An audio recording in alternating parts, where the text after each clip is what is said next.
شهدنا لحظة استثنائية في العلاقات الدولية، فخلال قمة حديثة ألقى الرئيس الصيني شي جين بينغ خطابا باللغة العربية بطلاقة، وقد أظهر خطابه الذي تميز بالوضوح والدقة ليس فقط التزامه بتعزيز العلاقات مع العالم العربي، بل واحترامه لثقافته ولغته.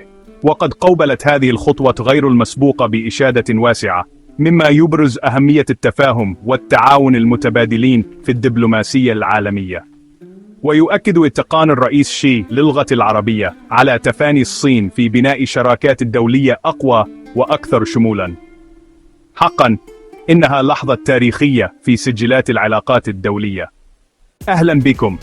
اليوم راح نتحدث عن خبر مهم كتير، خبر على مستوى العالم. الرئيس الصيني زار المغرب، زيارة تاريخية بتجمع بين الصين والمغرب. تخيلوا، الرئيس الصيني شي جين بينغ بنفسه زار المغرب، وهدف الزيارة تقوية العلاقة بين البلدين.